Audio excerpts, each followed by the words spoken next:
Let's see who's here. I'm going to sort out the chat. So if you're there, please say hello. You should be able to use the chat now. Diana, Patricia, Susanna, and Jessica. Good evening.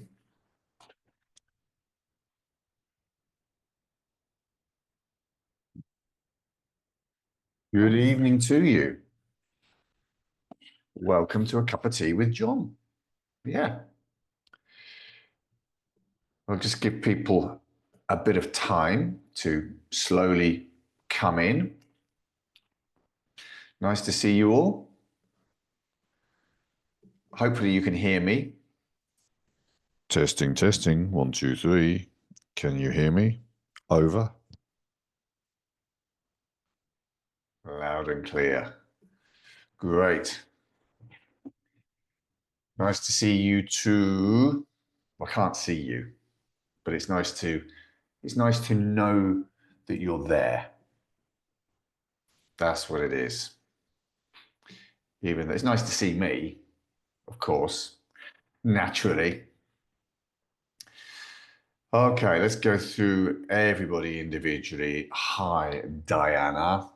Nice to see you. Nice to know you're there, Diana. We've got Eleanor. Good evening, Eleanor. Can you hear Alan and Mildred running around the house? Hi, Elif. Nice to see you too. Laurie. Welcome back. Marisa. Hi there. Good to see you. Nicoletta del Cocco. Hello there. Oksana. Yeah, I don't know why Oksana. It reminds me of the Police song. Roxanne. And every time I read your name, I want to go, Oksana, you don't have to put on the red light. You don't have to sell your body to the night. Oksana. Sorry, you've probably heard that joke 100 million times, haven't you? Patricia, nice to see you too. Wonderful to have you here again. Rabia, hello there. Welcome to A Cup of Tea with John. Hello, Susanna, and hello, Jessica. And I think that's everybody. So we can get started, can't we? What have we got lined up for this evening? What have we got lined up for this evening? Well, we're back to some British culture again this time, and specifically how British people... Well, hang on a second. Before I start, why don't you tell me in the chat, what are British people famous for? What are British people famous for? Just have a few ideas in the chat before we start. I'm looking forward to this. For being polite, says Marisa. Well, thank you very much, Marisa, for saying that. British humour, eh? British humour, says Nicoletta. Their understatement, says Susanna. Yeah. The humour, says Diana. Intelligence, says Elif. That's just me, Elif. You can't base your judgment on the whole of Great Britain just on my intelligence. Modesty, there's another one. Okay, yeah, so very, very good. And Susanna, you have chosen the one which I would like to talk about, which is the curious British understatement and the fact that British people often downplay. There's a verb for you, to downplay. If you downplay something, you diminish its importance, or you make something seem less important or less dramatic than maybe it is. So to downplay, I think we've seen this in a previous webinar. British people downplay emotions. Okay, we don't want any extreme emotions. No, it just will not do. It's not the done thing. We like to also soften criticism. Okay, rather than saying you're rubbish, we might say, well, you're not the best I've seen. Okay, so softening criticism or even disguising sarcasm. Well, that's wonderful, isn't it? So very, very common for British people to understate things. And never has I think the thing which encapsulates this the best is the famous keep calm and carry on poster. You all know the poster I'm talking about, don't you? Keep calm and carry on. It was very famous for many, many years. It was very popular, and people changed it, keep calm and blah, blah, blah. And this is what it looked like. Keep calm and carry on. Okay. Now, interestingly enough, these were made into mugs. They were made into T-shirts. It became very, very popular indeed. But I thought I'd go quickly through the history of keep calm and carry on, and then we'll move on to British understatement, and finally we'll do a dictation on British understatement. So here we go, the history.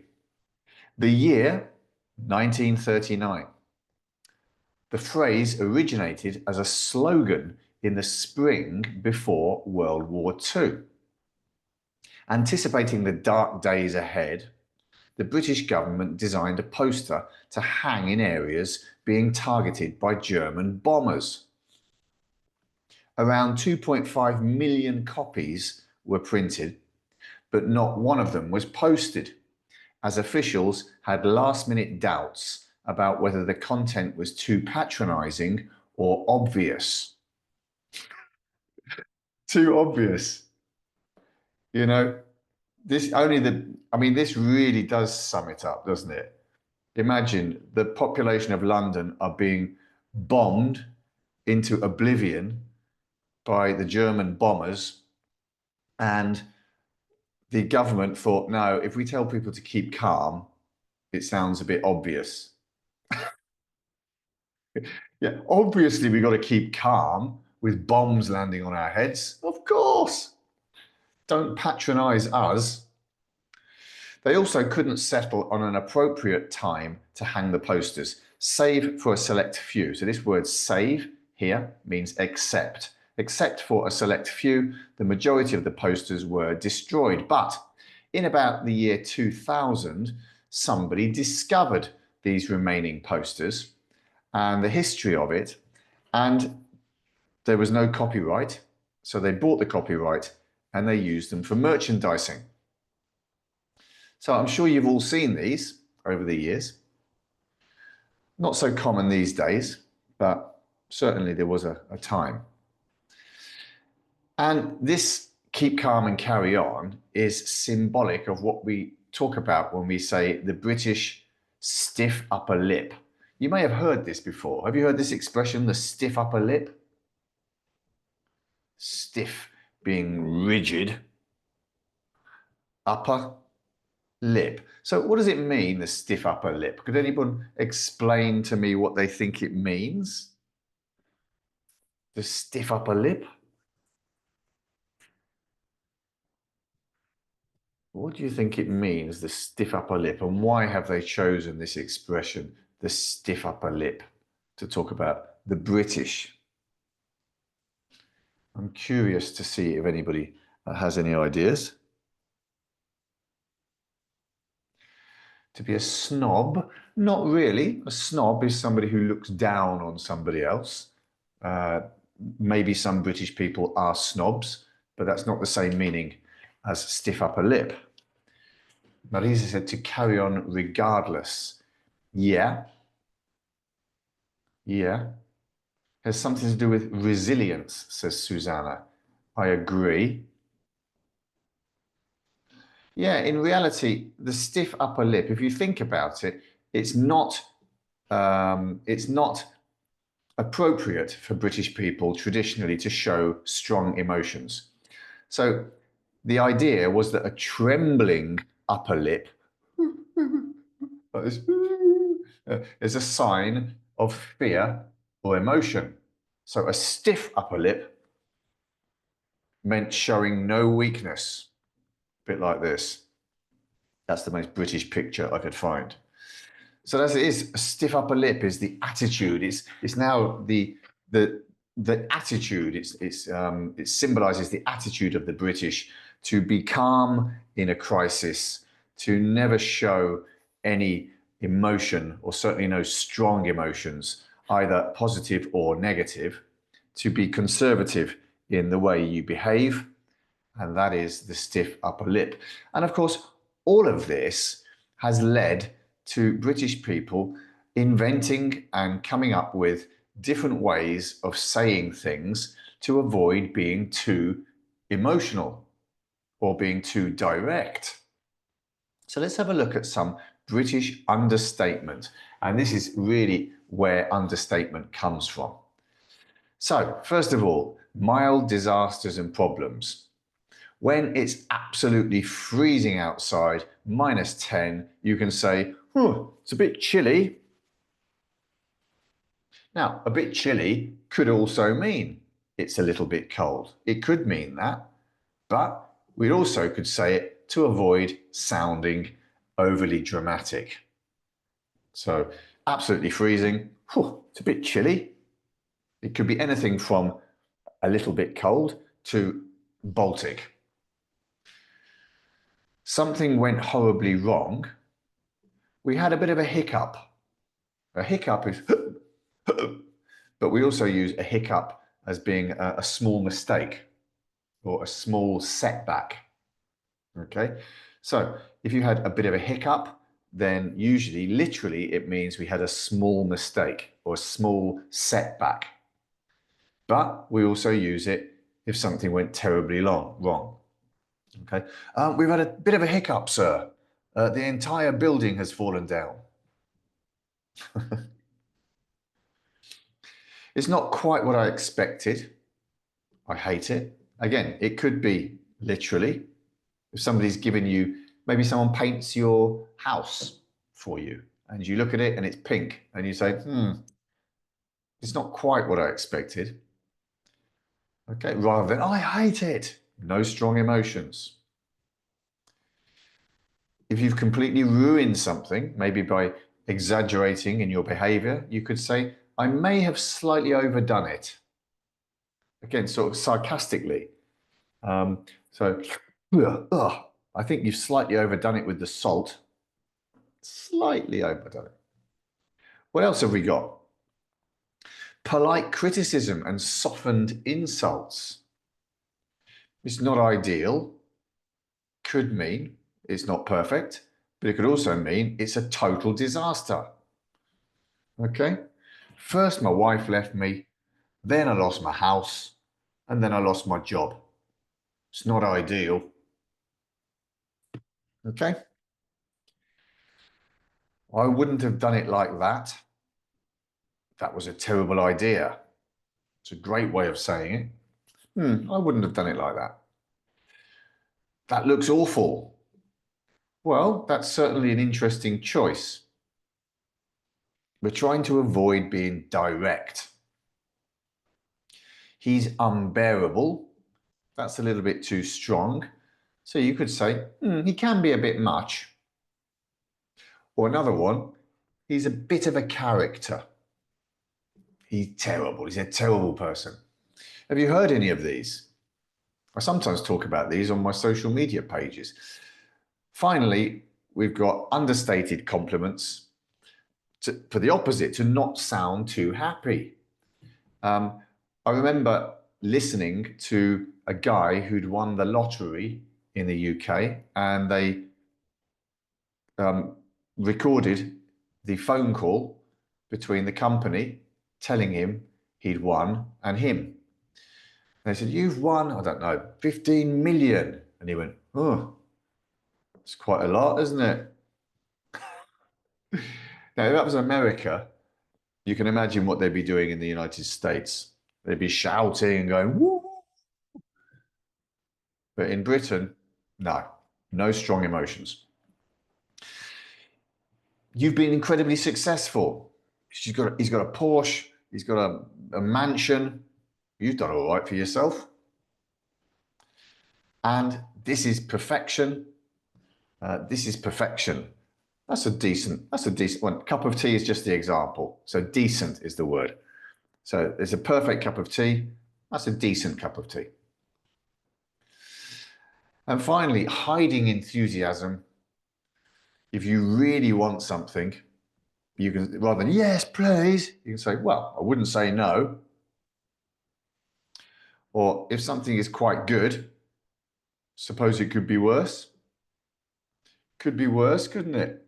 Been lying on a beach on the Costa Brava with no work for 2 weeks. Could be worse. And finally, it's actually quite nice. It's not the worst thing I've ever seen. Does any of that sound familiar to you? And do you use any of these expressions in your language? Nicoletta says, a bit of a character. Dorothy explained it very well in Speak Like a Brit. Yes, I remember talking to my mum about that, being a bit of a character. If somebody is completely awful, you know, those people that are really over the top, there's a bit of a character. He's a complete asshole. Hopefully my mum's not here. Just check, because every time I say something like asshole, then my mum turns up and goes, John, don't you say these rude words in front of the people. You're supposed to be professional. You went to university. My mum doesn't talk like that, but it's kind of how she might talk. I can only say that because she's not here. Please don't go sending her messages and say, Dorothy, come on, look what your son's up to. Okay, so today we're going to do a dictation about this subject. Go and get a pen and paper. You're going to need it. We're going to start in about 30 seconds. Röhler says, I wonder how one can understand the reality about a bit chilly and go out without a coat and it's snowing. Yeah, it can be difficult to read British people to understand if they really mean it's just a bit chilly or if they mean it's freezing. Experience and context, I suppose. Okay, we're going to start the dictation in 15 seconds. Now, I'll explain how I'm going to do this. You'll need a pen and a piece of paper. Yes, we're doing things manually.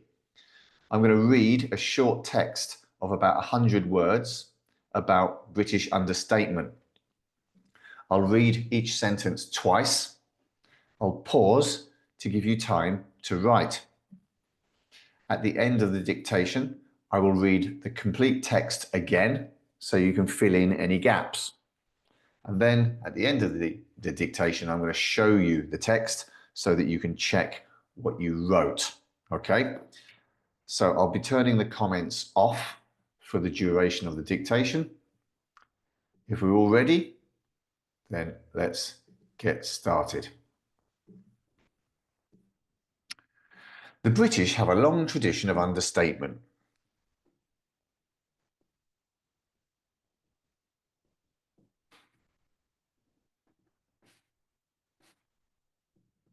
The British have a long tradition of understatement.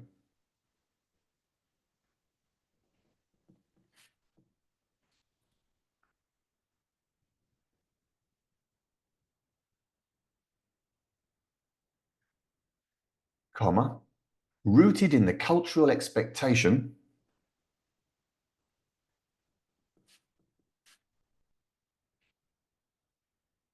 rooted in the cultural expectation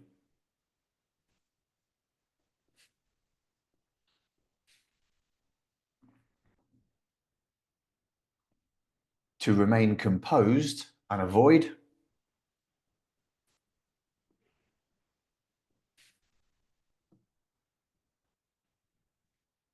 To remain composed and avoid.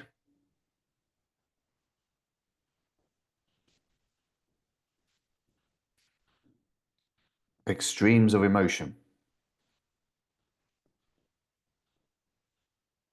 Extremes of emotion.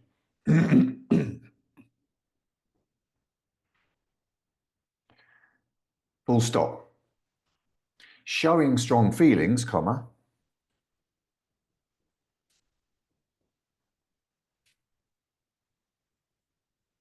Showing strong feelings, comma.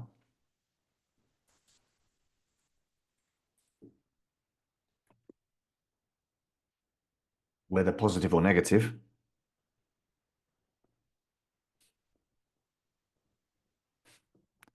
Whether positive or negative.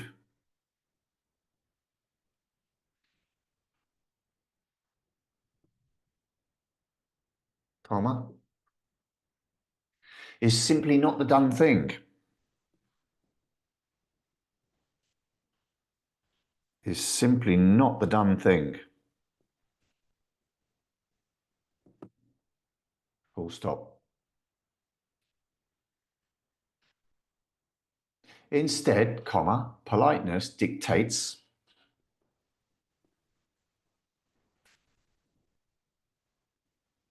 Instead, comma, politeness dictates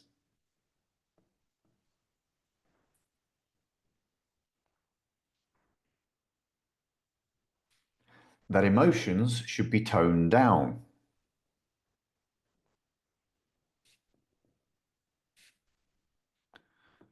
That emotions should be toned down.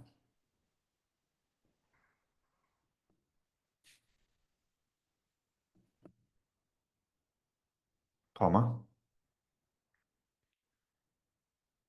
Often to the point of absurdity.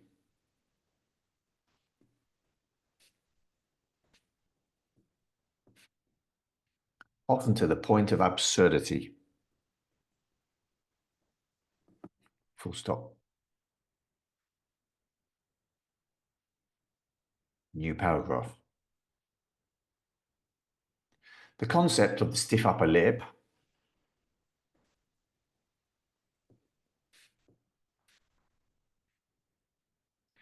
the concept of the stiff upper lip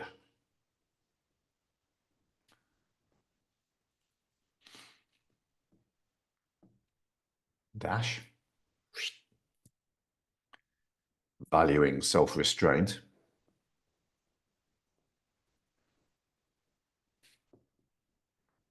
valuing self-restraint comma resilience and emotional control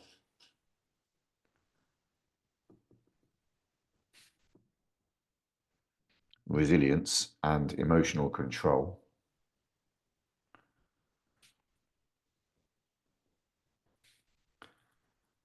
dash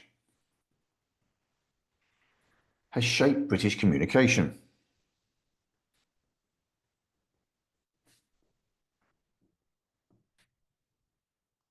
Has shaped British communication. Full stop. Losing control, comma.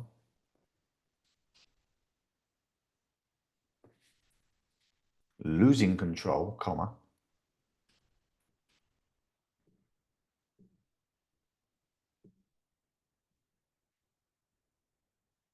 Whether through excessive enthusiasm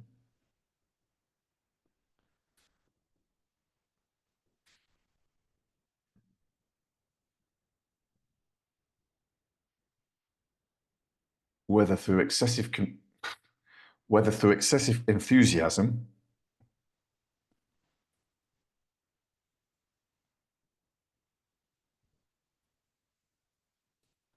or visible distress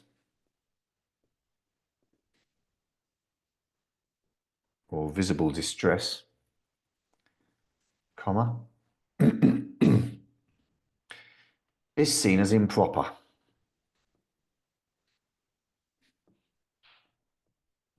Is seen as improper. Full stop. As a result, comma.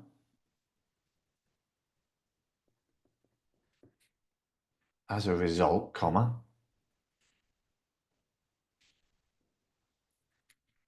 Understatement allows people.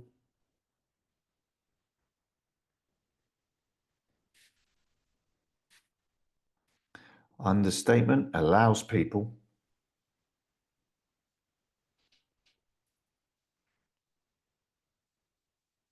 to express criticism.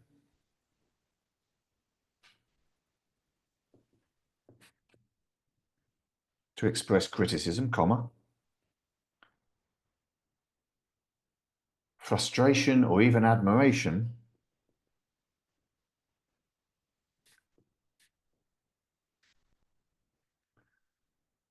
Frustration or even admiration.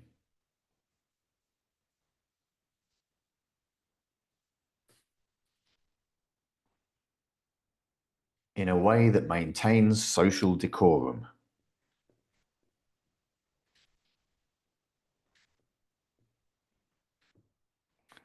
In a way that maintains social decorum.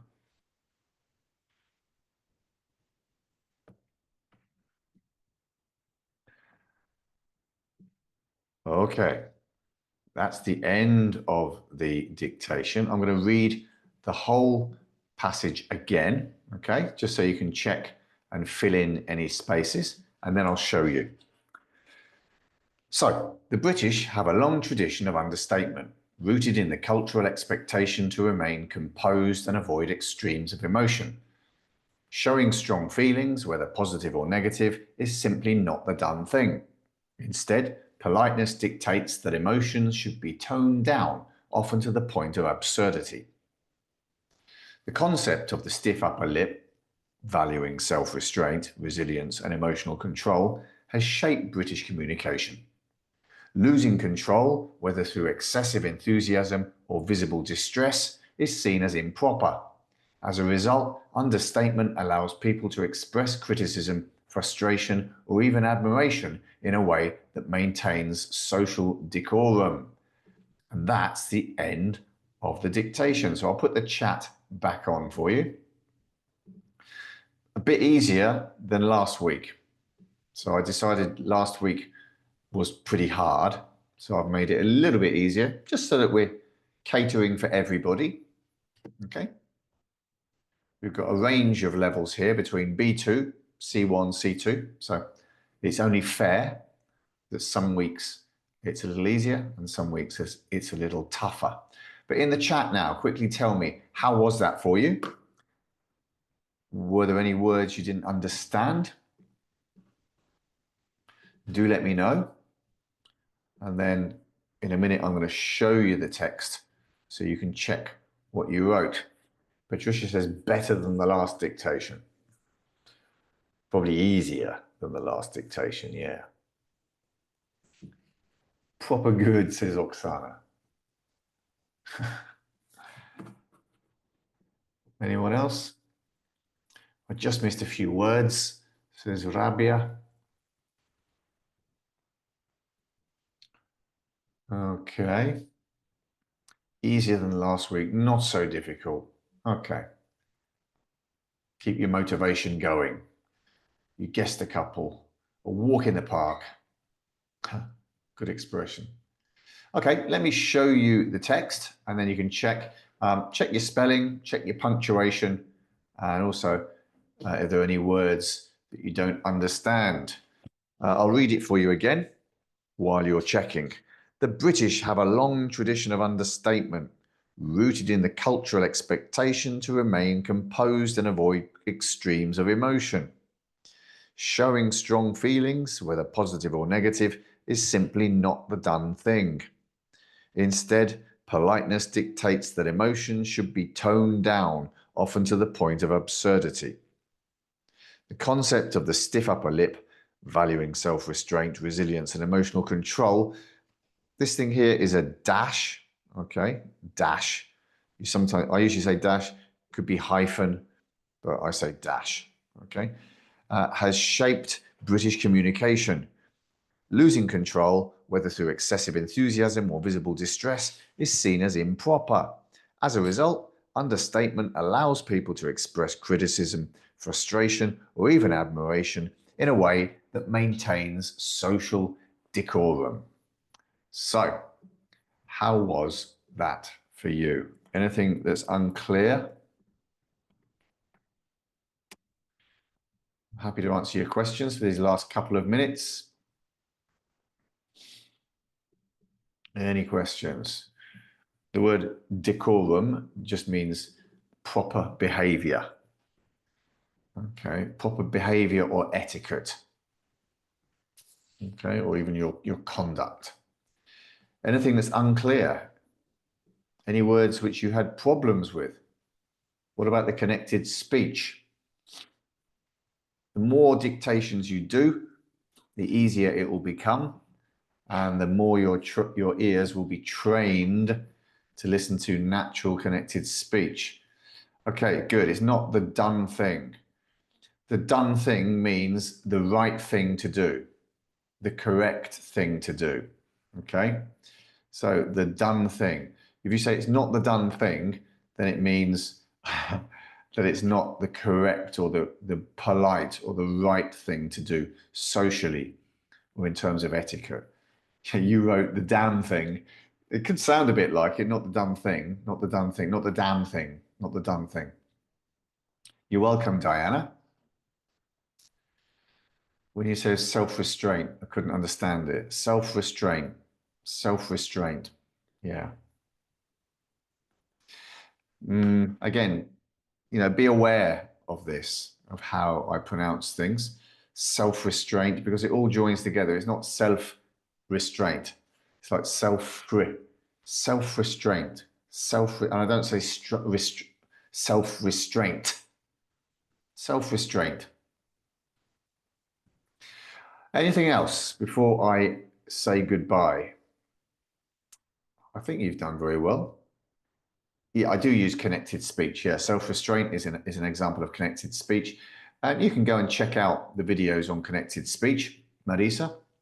You'll probably find them very useful on John's English School. Yeah, I just remind you, in case you haven't seen it. So if you go to John's English School and you go to the classroom, you go natural English pronunciation, and then here you'll find lots of videos on connected speech. All of these are on connected speech.